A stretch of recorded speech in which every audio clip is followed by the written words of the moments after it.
Check. We're on live stream. Thank you. We're good? Good morning, everyone. Thank you for coming on such short notice. I'm Tammy Schiff. Am I on? But push the green button. Thank you. There we go. Good morning, everyone. I'm Tammy Schiff. I'm the Chief Communications Officer for Jeffco Public Schools. We thank you for coming on such short notice. This morning, we will have 3 brief statements from the gentleman to my left. First, we'll have a statement from Jeffco Sheriff Jeff Schrader. Following will be our Superintendent, Dr. Jason Glass, and after that, John McDonald, our Executive Director for the Department of School Safety for Jeffco Public Schools. We will then take a few questions afterwards, and we appreciate brevity on those questions because we want to cover as many as possible, and apologize if we need to cut off. As you can imagine, there's a lot of things going on right now in Jeffco, and we're working things as they happen. So with that, Sheriff Schrader. There's obviously been a lot of hard work by a lot of people throughout the Denver metro area. Information that came into the FBI it did create a significant amount of concern regarding what we believe is a credible threat, or had been a credible threat. And I know as many of you perhaps have already reported even. The FBI recently just confirmed that they have found Ms. Paez deceased from an apparent self-inflicted gunshot wound. And I anticipate that they will be doing a further briefing with details of the entirety of their investigation a little bit later. Our focus over the course of the last 24 hours has been how can we keep our kids safe in schools? And a lot of ongoing conversation with our school safety partners in Jefferson County Public Schools, as well as law enforcement agencies throughout the Denver metro area, and school administration right here with Dr. Glass being heavily involved in conversations throughout that process. Obviously, we are concerned to get kids back to school, and so we're going to continue working with the school district, the school safety team, to make sure that we can do that in a safe manner, and that during this very important week to the Columbine community, that those events are carried off in a safe manner as well. Thank you, Sheriff Schrader. I'd like to first address the breaking news on this issue by saying that we are relieved that the threat to our schools and community is no longer present. And I want to express deep gratitude to our partners in law enforcement, especially the Jeffco Sheriff's Office, for your vigilance in serving as guardians for the community's children. I also want to thank the Jeffco Public Schools staff for your professionalism, your commitment, and exemplary performance during this ongoing difficult period of time. I'm proud of you, and I appreciate you. I'm also deeply grateful for the support of the Denver metro area superintendents and other state leaders. While Jeffco was the epicenter of this threat, it extended across the whole metro area and affected us all. While this threat has been the most significant, it's not the only challenge facing our schools and our community in these days leading up to the Columbine anniversary. I appreciate our community's patience as we continue to navigate these difficult issues, and I'm always inspired by this community's capacity, resilience, and capacity for good in the face of unimaginable evil. Looking ahead, we're planning on returning to normal school operations tomorrow with heightened safety and security procedures and ongoing vigilance in the days to come. And the other events that were planned this weekend will continue as planned.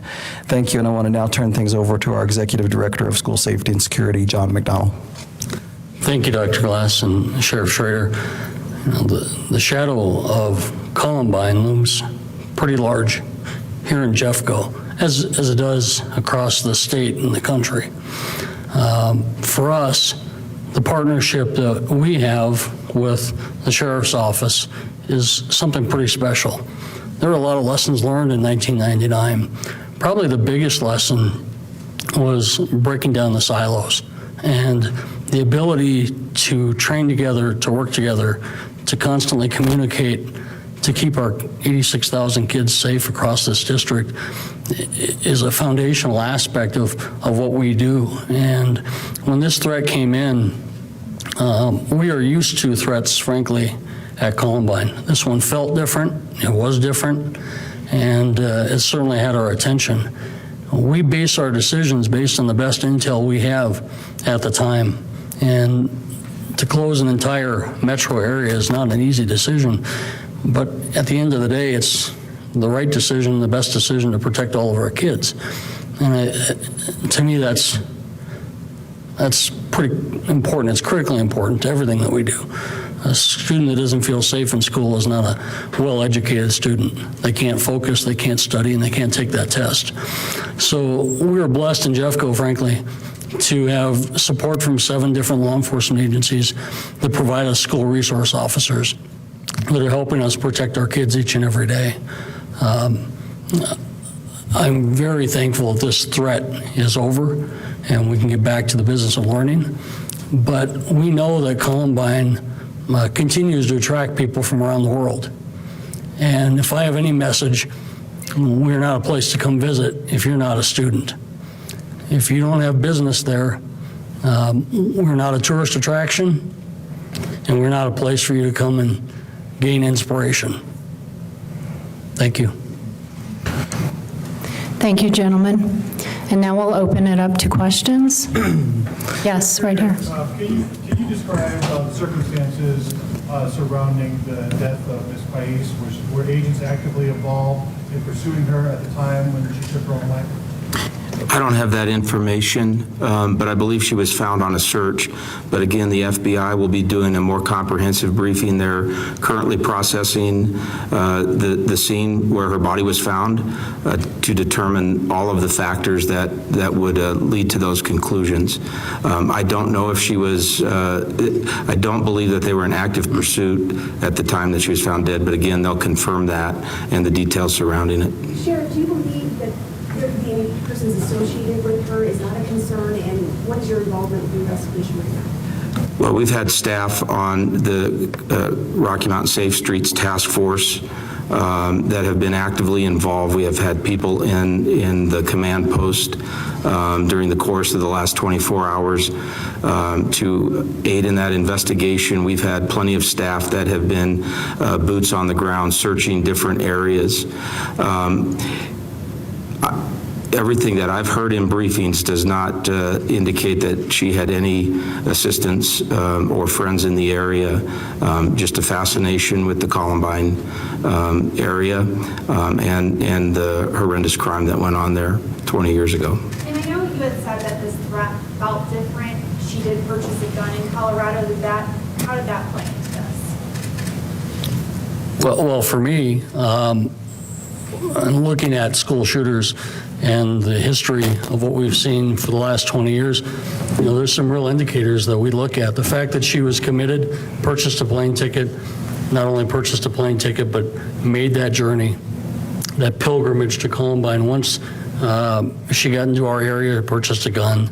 Now, I say made the pilgrimage. I don't believe she ever made it onto Columbine property. I don't think that's ever been confirmed, but there was a pilgrimage here. And certainly she purchased a weapon, and those two things combined, along with her fascination of Columbine, that's pretty clear and convincing evidence that we have a threat to the school. Can you please speak louder? It's harder to hear you. Thank you. Where was the gun purchased? I'm not going to reveal the gun shop, but it was in the Littleton area, not too terribly far from Columbine. How do you know she was infatuated with the Columbine shooting?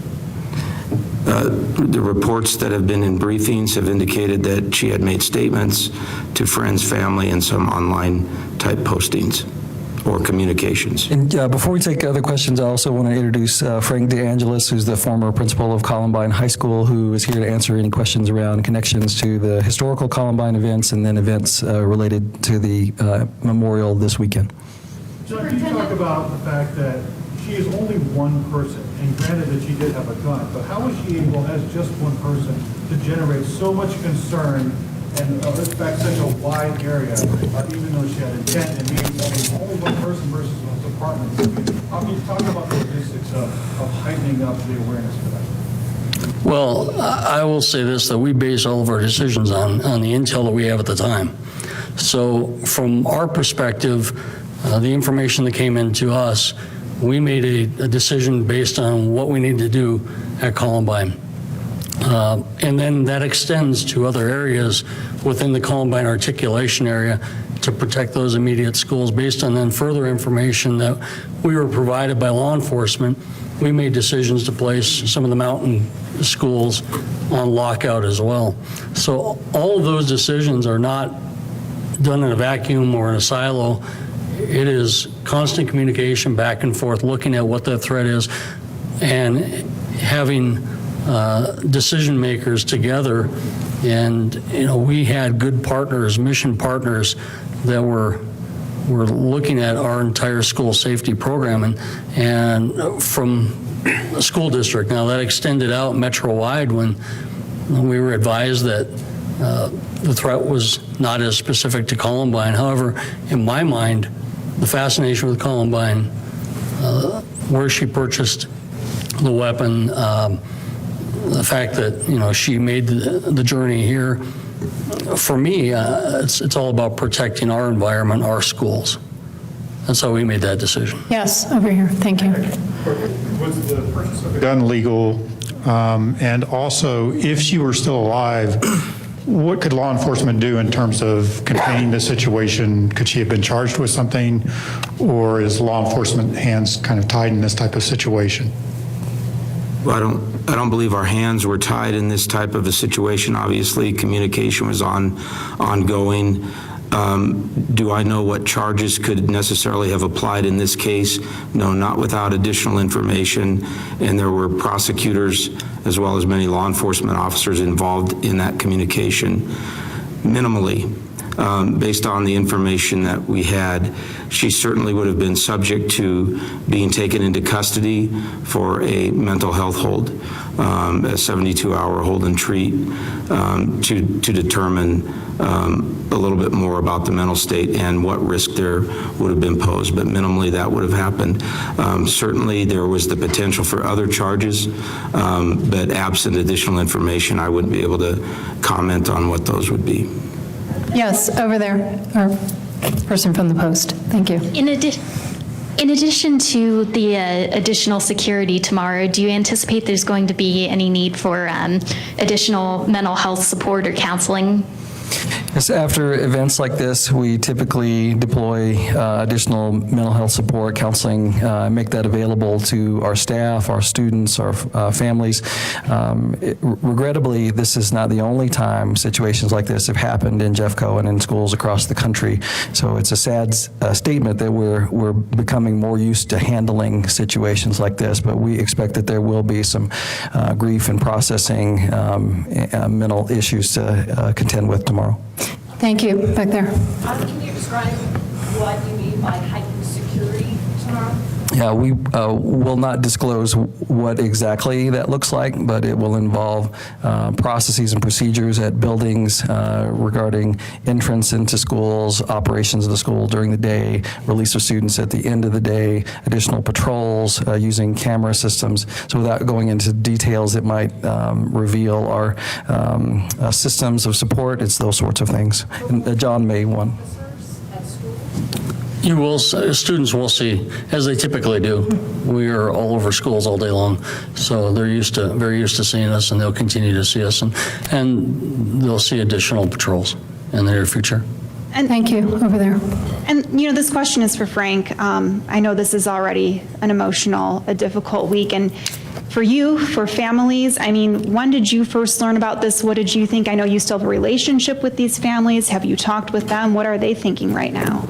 Yesterday, I was at Columbine High School when we went into lockout, and First thing I did is check in on about the 15 staff members who were there when the event happened 20 years ago, and then some families start reaching out to me and just to provide support for everyone. And, you know, it's very important that we continue to look at what happened 20 years ago, but at the same time not let it detract from what we're hoping to do this week. And the support was so great when Jeffco got together. Everybody came together, and there was a confidence that was what we were working with, but it just takes us back. And I think you talk to most people that were part of Columbine High School, when that month of April comes, it does something to us all. But we have the support system in place, and we take care of each other. And, you know, we have that famous saying, we are Columbine, and during times like this, it resonates loudly and clearly. Thank you. Go ahead. Can you talk personally for you what you personally felt and thought when you heard about this, and your message to parents out there in the community impact? The one thing that is so different from this time as opposed to 20 years ago is all the things that we have in place. Prior to that time, the only drills we did were fire drills. And yesterday, as soon as there was an alert to go in lockdown, Columbine High School acted so professionally. And the reason they did this is because of the training being done by the Jeffco Sheriff's Department and John's office. And so it was like clockwork. And I was there through the entire time, and the kids knew exactly what to do. There was support. And so that is much more reassuring than what we were 20 years ago. And so I think we know we have things in place now, lessons learned, and the support system is there. And so, again, we reach out to everyone, and the Jeffco schools have been fantastic, and Dr. Glass and his leadership has been fantastic, providing everything we've needed for Columbine as this 20-year remembrance approaches.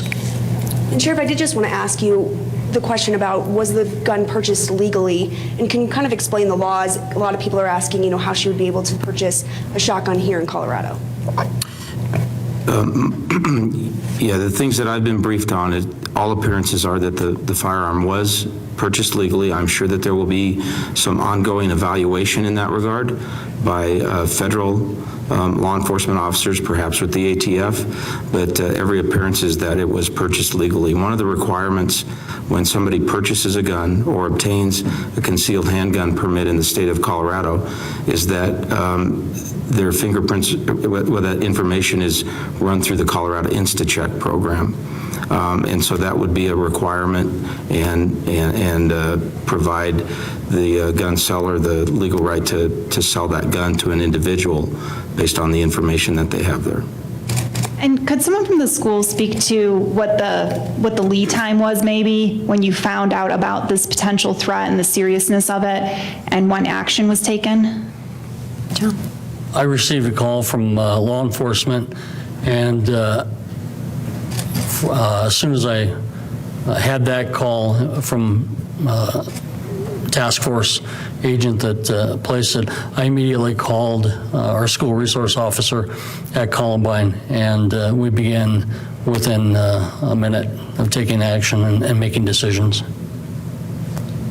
Can you describe the process with the other districts in the metro area? I've been here a long time. This is unprecedented to have hundreds of thousands of children affected.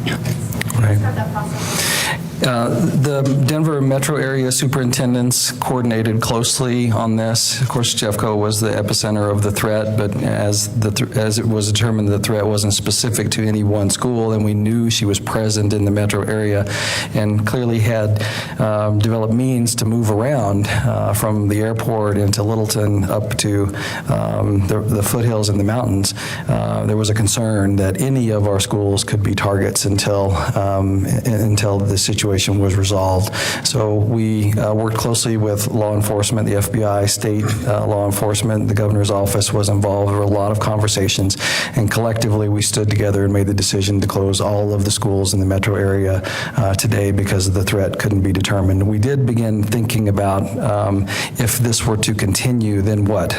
So what would we be doing tomorrow and the next day, and how would we adapt as school leaders and as our school systems to meet this this new challenge. So that work was happening as of half an hour ago. We were still working on what that would look like in the face of this new threat. And I believe that this may not be the first time we see something like this. These things, we see copycat versions of threats and actions more commonly. And so we are developing systems and procedures on how we will react to situations like this in the future. Will you close school again tomorrow? She was at We don't know. We were working on what changes to what school looks like would have to happen for us to be open. We did not wish to have one person hold all of the schools in the Front Range or the whole state hostage. We wanted to have a reaction to that to allow learning and our children's development to happen. So it would have required different transportation procedures, different processes for kids coming into schools, locking systems, patrols, food service. I mean, it's complex, the amount of changes that would need to happen, but we were working that problem and thinking about how do we change what school looks like on a normal day to how school looks like under this threat. And we fortunately didn't have to execute that, but we've saved it all because we may have to come back to it at some point. I think it may be helpful to not only Jeffco Public Schools, but other school leaders in the state or perhaps the country that may face this situation in the future. Between 1999 and 2018, Colorado has experienced 8 school shootings. I think each of those school shootings that have occurred, we've learned a lot of lessons, and we're paying attention to what's happening around the country. So decisions that are made today are not decisions that we would have made in the past, and that's part of the learning. It's part of the training that we do each and every day. And in schools, we plan for 2 types of threats. We plan for the insider threat, potential student, and we plan for the outsider threat. So the practices, protocols, and programs that we have in place for the outsider threat came into play yesterday. We have time for one more question. How did you become aware of her presence here in Colorado? Well, the FBI developed information. It came forward from the Miami FBI office to the Colorado FBI office, I believe after she was reported missing by her parents. And again, the FBI will, in all likelihood, be conducting a more thorough briefing, media briefing on the details of their case, and they probably would be better equipped to answer that. But if I could get back to the question that you asked, one of the goals of public safety is not only to reduce crime, but to reduce the fear of crime. I had the opportunity to listen in on the superintendent's calls last night and today, and the thoughtful deliberation that went on throughout the Denver Metro school superintendents. That was a large piece of it. Are kids going to be fearful? Are their parents going to be concerned with their kids? And ultimately, is that a good learning environment? But that's the thing that we work on hard every day, is to make sure that with our school safety partners, to make sure that the schools are safe and that kids are in an environment where they feel comfortable so that they can learn their very best. How did she get around Jeffco? What was the why? I'm sure it will come out in the FBI briefing, but it was an Uber type of a system, I believe. Okay. I think that wraps it up for us today. Thank you all for coming. We appreciate it. On behalf of Jeffco Public Schools, we are eternally grateful to our partners in our community who helped bring this to conclusion, and we appreciate your time and attention today. Thank you.